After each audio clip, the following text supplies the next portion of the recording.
Vamos estender nossas mãos para a vida do servo do Senhor, vamos estar orando para que a palavra do Senhor venha de encontro às nossas necessidades nesta noite. Paizinho amado, nós queremos te louvar, Senhor, e te agradecer por tudo aquilo que fizemos aqui, Senhor. Foi para teu louvor, foi para a tua honra e para a tua glória, Pai. Mas agora, Senhor, já te louvamos e queremos ouvir a tua voz através da vida do teu servo nessa noite, Pai. Por isso nós te pedimos, usa o teu servo, unge ele com poder e glória, Senhor, com ousadia, com intrepidez, Senhor, que venha falar aquilo que está no teu coração, Senhor, para as nossas vidas, Senhor, e que nós não venhamos apenas abrir os nossos ouvidos, Senhor amado, mas que possamos abrir o nosso coração para receber a tua palavra e não pecar mais contra ti. Em nome de Jesus, nós abençoamos a vida do teu servo para a tua honra e para a tua glória. Amém, Senhor. Amém. Gente, quero saudá-los mais uma vez com a doce paz do nosso Senhor Jesus. Amém.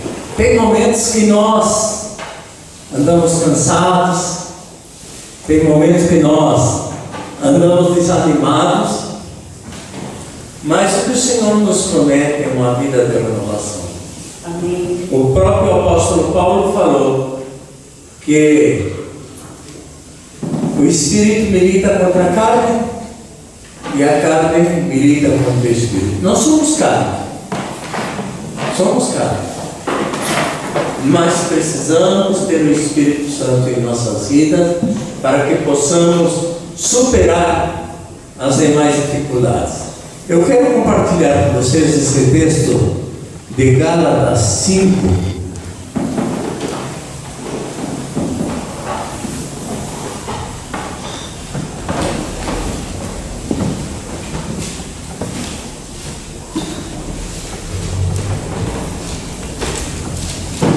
Gálatas 5, versículos 16, 17 e 18.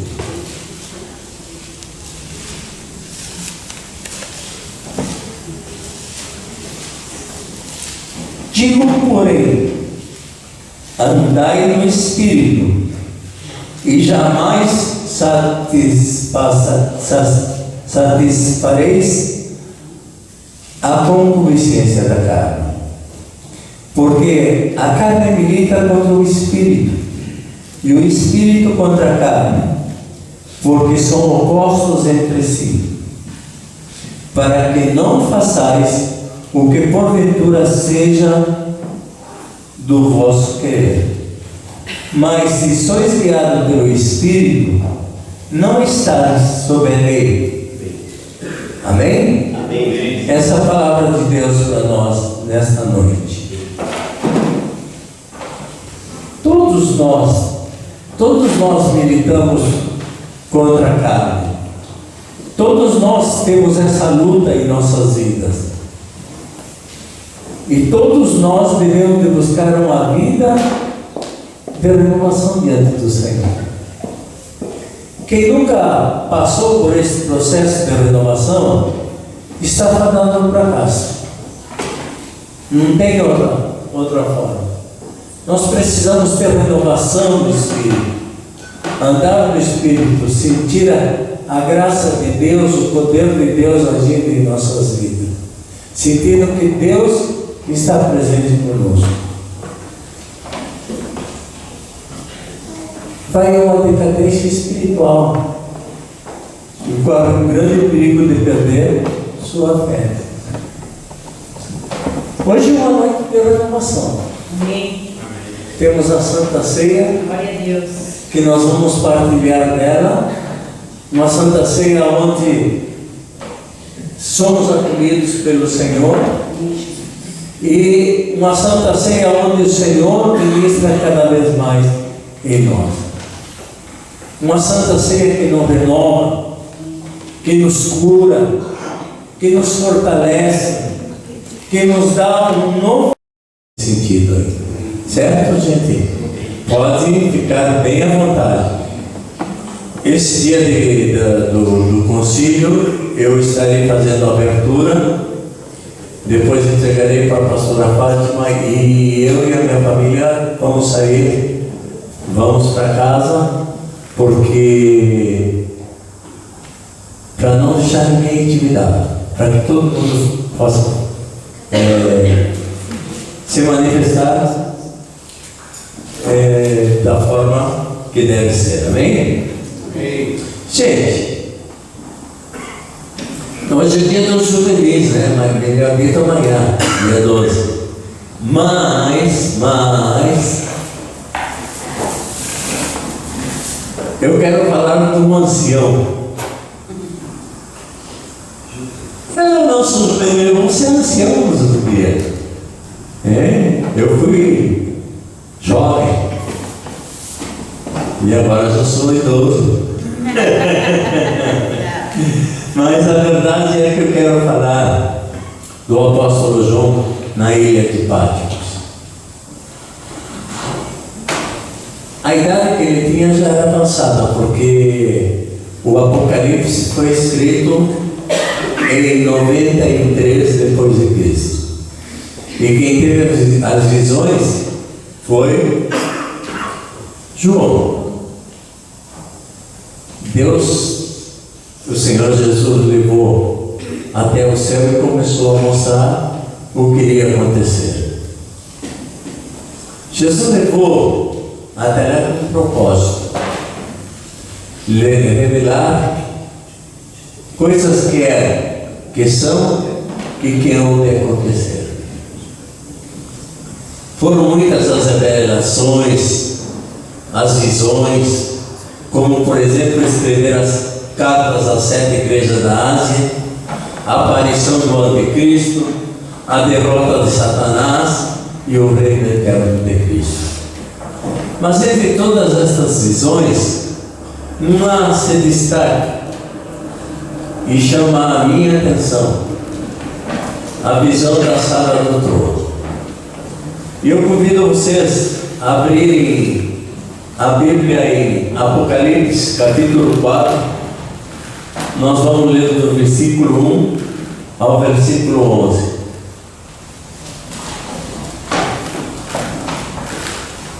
João pode... Oi? Tá. João pode...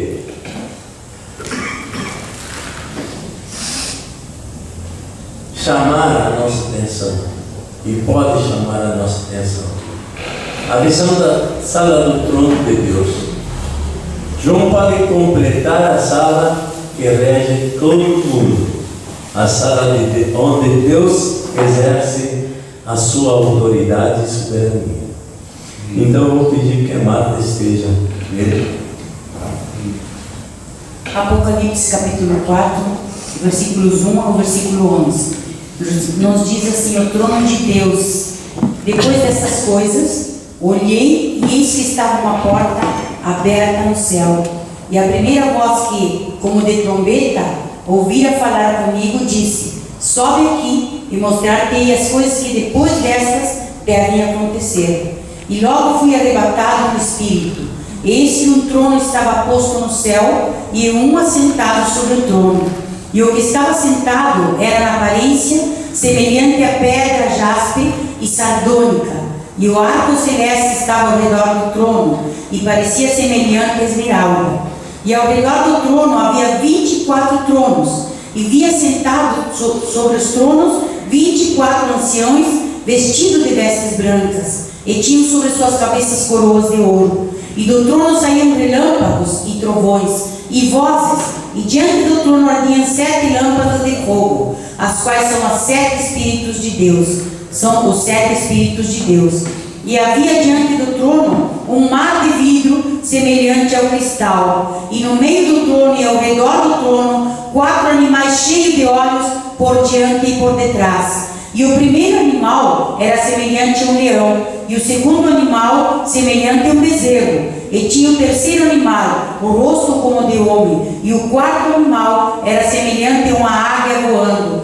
E os 4 animais tinham cada um de per si 6 asas, e ao redor e por dentro estavam cheios de olhos, e não descanso nem de dia nem de noite, dizendo: Santo, Santo, Santo é o Senhor Deus, o Todo-Poderoso, que era, que é e que há de vir. E enquanto os animais davam glória e honra e ações de graças ao que estava sentado sobre o trono, ao que vive para todo sempre, os 24 anciões prostravam-se diante do que estava sentado sobre o trono e adoravam o que vive para todo sempre, e lançavam as suas coroas diante do trono, dizendo: Digno és, Senhor, de receber glória e honra e poder, porque tu criaste todas as coisas e por tua vontade são e foram criadas. Glória a Deus. Amém. Essa palavra de Deus para nós é assim. Meditando na descrição do apóstolo acerca da sala do trono, eu quero trazer para nós algumas coisas que Deus revela acerca desse trono. É lógico que a sala do trono não se resume apenas no que vamos ver, pois o trono de Deus é eterno e é indescritível. Senhor é Senhor. Ele é o Senhor nos céus e é o Senhor na terra. Amém. A primeira coisa que eu quero ver com vocês está no versículo 1. A porta estava aberta. Quando Jesus morreu na cruz do Calvário, o véu foi rasgado de cima para baixo. Então essa porta está aberta para nós. É para nós, cada um de nós. Às vezes nós esquecemos que nós também vivemos num plano espiritual, onde Deus trabalha em nossas vidas, unge as nossas vidas e nos capacita. E nós temos acesso imediato a essa porta. Nós temos livre acesso a essa porta. E em muitos lugares as portas se fecham aos domingos e feriados. Muitos lugares nós vemos que estão as portas fechadas. Supermercado, lancherias, farmácia, até a Câmara de Vereadores está fechada aos domingos. Mas a porta da sala do trono de Deus nunca se fecha. Aleluia. E Ele nos dá livre acesso à sua presença. Recordo quando Moisés entrava na tenda, disse que ele falava face a face com Deus. Ele tinha essa liberdade de estar face a face com o Senhor. Quando Jacó atravessou o vale, Jacó também lutou com Deus. E o nome dele foi trocado de Jacó, suplantador, usurpador, para Israel, aquele que lutou com Deus e venceu. Então assim, em muitos lugares as portas não se fecharam, mas a porta do trono de Deus é uma porta que nunca se fecha. Ela está aberta em todo o tempo. Não importa se domingo, feriado, de manhã ou de madrugada, não importa se o dia está ensolarado ou chuvoso. Essa porta vai estar aberta para você, meu irmão e minha irmã. Jesus. Essa porta está aberta para cada um de nós. Então nós precisamos saber que nós podemos entrar por essa porta. Então, por que reclamamos? Porque às vezes nós estamos reclamando por pequenas coisas. Se você já tem reclamado, pense bem. Por que você reclamou? Não foi por algo que fosse mudar vidas, transformar vidas, mas por pequenas coisinhas que não levam a absolutamente nada. Nós precisamos saber que podemos entrar por essa nós podemos depositar ao Senhor as nossas vidas. Deus nos espera ali. Ele nos espera para que a gente possa clamar a Ele por almas. Por almas. Eu já tenho falado sobre alguns heróis da fé que clamaram ao Senhor por almas e Deus concedeu. Por que nós não? Nós podemos sim, eu posso, você pode, nós podemos entrar nessa sala que está aberta, onde Deus vai nos responder. Uma segunda coisa que eu vejo nesse texto: Deus está sentado no trono. Ele é o único que está sentado no trono. E depois existem 24 tronos, que são dos anciões. O trono de Deus não está vazio. O nosso Deus, seus olhos passam por toda a terra para mostrar-se forte para com aqueles cujo coração é totalmente dele. Se o meu coração, se o teu coração é do Senhor, Ele se mostra forte para nós. Amém, Jesus. Nós não podemos entregar os pontos. Nós não podemos entregar a nossa salvação. Nós temos que lutar por ela. É com luta. O Senhor Jesus disse que o reino de Deus é conquistado por esforço. O reino de Deus não vai cair no nosso colo. Nós temos que nos negar em alguns aspectos da nossa vida. E nós temos que pedir ao Senhor que Ele nos oriente, que Ele nos mostre aonde que Ele quer restaurar as nossas vidas e fazer de nossas vidas uma vida nova.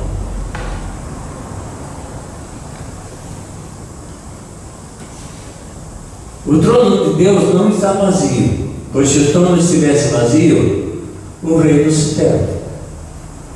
Vira bagunça, vira anarquia, mas um trono que fica permanentemente ocupado vem significar que Deus está permanentemente sobre o controle de tudo.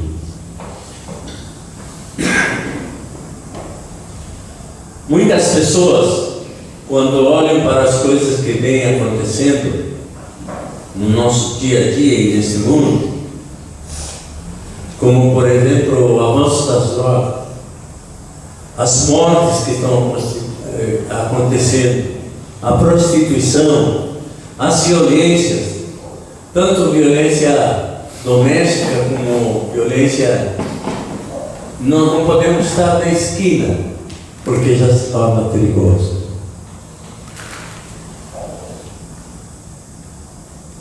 Penso que Deus perdeu o controle para Satanás.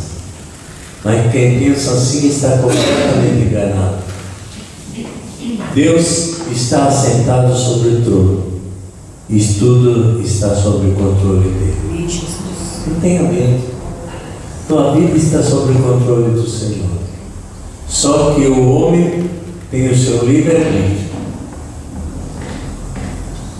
E aí é que estamos vendo o que vemos. Eu não sei quem olha a Record, tem costume de olhar a Record, principalmente o jornal. Se nós formos enxugar ela, porque vai escorrer de sangue, é muita coisa. Nós temos um noticiário que vai de 20 para meio-dia até as 13h30 da tarde. E depois nós temos outro que começa às 4h30 da tarde e termina às 8 da noite. E é só morte, é só tráfico, é só violência. Aonde vamos chegar? Se não estivermos com o Senhor. Se nós não olharmos para o trono de Deus e ver-o ali sentado. Porque quem olha para o trono de Deus não se cansa. Não fica cansado. Aqui no versículo 3c,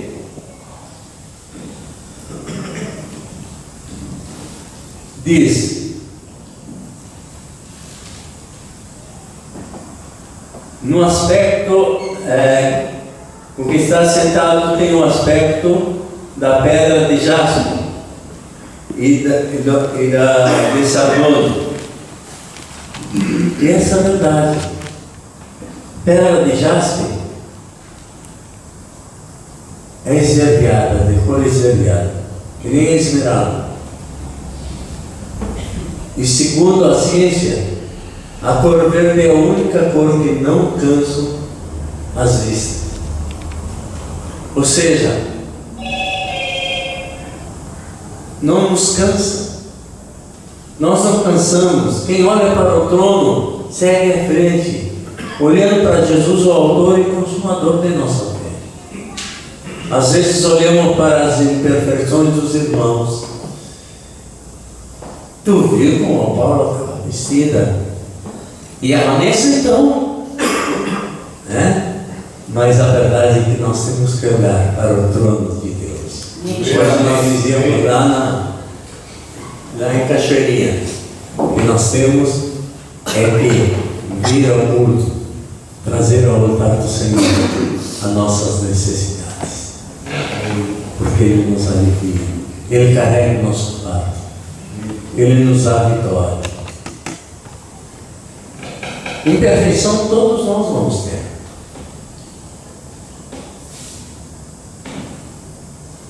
Todos. Eu posso falar mal de alguém, mas eu também sou perfeito. Porque a minha perfeição só vai acontecer quando Jesus me buscar e quando Ele vier em glória buscar a sua mão. Aí nós vamos ser perfeitos.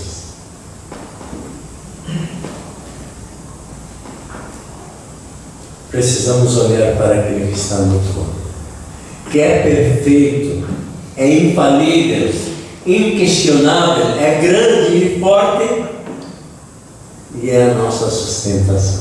Amém, Jesus. Hoje pela manhã dançando, que nem agora, com Vitória no deserto, mas hoje de manhã lá em Cachoeirinha dançamos também, O Rei da vida. porque há vitória. Em nome do Senhor Jesus. Aquele que olha firmemente para o trono de Deus jamais se cansará. Pode vir as lutas, as provas, as dificuldades desta vida, mas ele permanece firme. Sabe por quê? Os que esperam no Senhor renovam as suas forças. Sobem como asas, como águias, correrão e não se cansarão, caminharão e não se fatigarão. Quando nós estamos olhando para o trono, nós podemos sim saltar muralhas e derrotar exércitos. Uma outra coisa que eu vejo, o fogo aqui adiante do trono. Versículo 5b diz assim: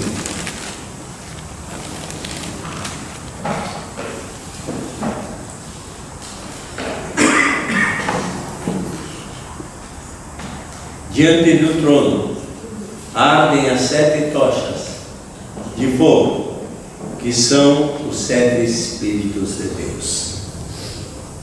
O fogo na Bíblia tem vários significados.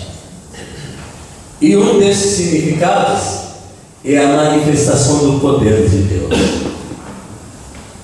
Aqui representa os 7 Espíritos de Deus, para indicar que o poder de Deus é total.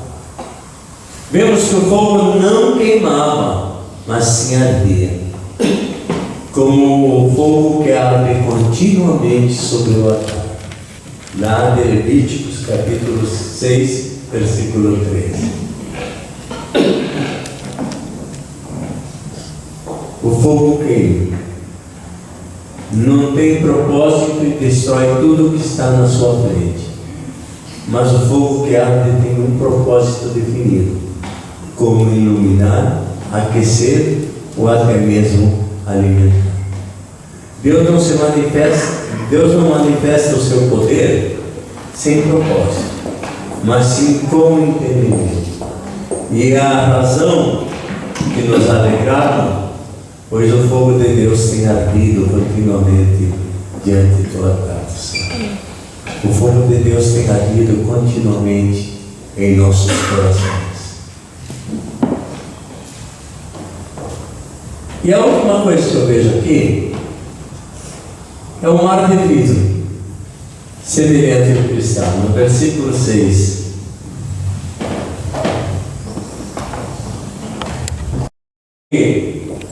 Como que mar de vidro, semelhante ao cristal, e também no meio do trono e à volta do trono, 4 seres viventes cheios de olhos por diante e por trás. Eu tenho o costume de brincar, quando alguém cuida bem de mim ou faz alguma coisa, eu digo assim: eu vou te dar um apartamento de frente para o mar,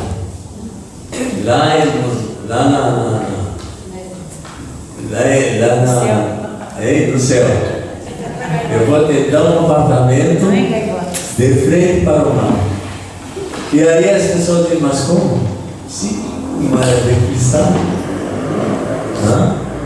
E a verdade é que nós vamos sim experimentar coisas lindas e semelhantes desse mar do Senhor em nossas vidas. Nós muitas vezes olhamos pelo nosso intelecto, nós olhamos pelos nossos olhos naturais, mas nós temos que aprender a olhar pelos olhos espirituais e deixar que o Senhor trabalhe em nossas vidas. Comparar as lindas revelações que Deus está nos dando.